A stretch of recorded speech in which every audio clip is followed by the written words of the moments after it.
welcome to Senate President Francis Chis Escudero, ang Pangulo ng Senado ng Republika ng Pilipinas.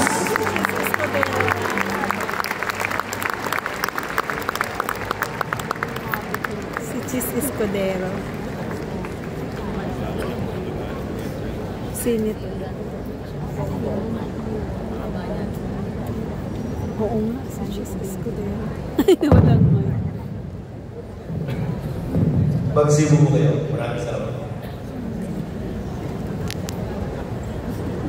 Sa mahabang panahon, ngayon lang ang muling nakakita ng ganito maraming tao at makakapagsalita sa ganito maraming tao. Mga pastor mula sa iba't ibang bahagi ng bansa at sa ibayong dagat. Nais ko muna bigyan ng pasasalamat at pagkilala Brother Eddie Villanueva, Senator Joe Villanueva, Senator Joey, sa mga pastor na pinatawa ng iba't ibang parte sa iba't ibang parte ng Pilipinas at ng mundo sa mong maganda at pinagpalang hapon sa ating lahat. Kanina ba ako pinipilit ni Joel na mag-share, pero hindi pa siguro ito yung panahon para doon. Pero yan yung bahagyang magpitin. Ang maigling nilakbay ng aking pananampalataya mula noong isang taon hanggang sa mga araw na ito. Noong katapusan ng March 28 to be exact, nagkaroon ako ng tinatawag ng mga doktor na hypertensive episode. Sa ordinaryong pananalita, inatake po ako. Mild stroke ang tawag nila. Walang na-damage, walang nasira, milagro may tuturing. Pero mula noon, nakita at pinakita sa akin na hindi ako mabubuhay ng habang panahon. Nakita at pinakita sa akin na may hangganan ang buhay ng taong mo.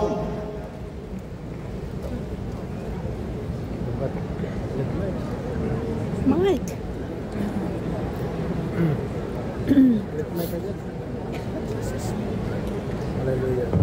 Mortal tayo at hindi immortal. Tao lang po yana.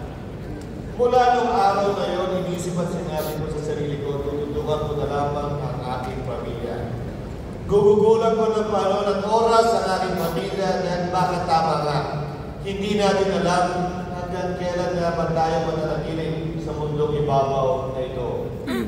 Nung araw na yon, inasikaso ko ang pagpapagaling at pagtiyak na namang libreng oras, labas sa trabaho, at minsan apektado pa ng trabaho, binubuhos ko sa aking pamilya. Wala sa plano ko maging tagapangulo ng Senado. Wala sa panaginip at pangarap ko maging tagapangulo ng Senado. Subalit, makalipas lamang ang 2 buwan, iniluklok ako ng Panginoon sa pwestong yan nang walang kaplano-plano o kabahan-bahan. Maraming tadhana.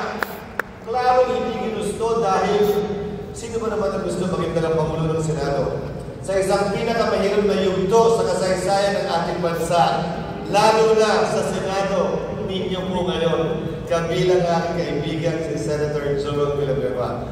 Kung ano man ang gawin namin, kumanan man kami o kumaliwa, palaging may magpipintas, manulungkot, magagalit o hindi sasakayon. Subalit, wala kaming pakialam sa totoo sa mga nag-uusig o dumedepensa o anumang pananaw nila na may kinalaman sa politika. Iisa ang pakayat tayo din namin sa Senado. Gawin ko ano ang tama na naaayon sa batas ng walang pakialam sa mga partisano na may sinusunod sa kanilang interes o paniniwala. Itong napipindong impeachment po sa ating ikalawang Pangulo. Haharapin po namin ito ng may buong tapang at walang pag-aalinlangan. Hindi po namin trabaho i-convict siya. Hindi po namin trabaho i-acquit siya. Trabaho po namin tiyakin na magagawa ng siya ng hustisya. Trabaho po namin na tiyakin na magiging credible at kapanipaniwala at paniniwala ng sambayanan ng proseso. Ito po ay bahagi ng prosesong nakasaad sa ating sariling batas. Huwag po natin itong katakutan. Huwag natin itong pangambahan. Huwag tayo tumakbo palayo dito. Itinalaga talaga ang proseso nito para mapanagutin ang ating mga opisyal. Walang ibang bagay ang layunin ito. Marapat ngayon na nasimulan na ito ay matapos. Matapos ng hindi minamadali. Matapos ng wala ring labis na pagpapalibang. Gagampanan ang gagawin po namin ang aming trabaho na naaayon sa batas at kinikilala natin sa ligang batas. Ako po ay walang takot sa mga ganitong uri ng hamon dahil naniniwala ako that God is always in control. Amen. Wala akong nangyayari o nagaganap na hindi niya alam at walang nangyayari o nagaganap na hindi po niya rin alam ang kakainatnan at nalalaman ko at naniniwala ko na ito po ay para sa kabutihan nating lahat. Amen. Hindi man ito malinaw sa mga oras na ito, tiyak ko sa takdang panahon, makikita natin ang dunong galing talino at tunay na loob ng Diyos na makakabuti para sa ating lahat bilang isang bansa at bilang isang lahi.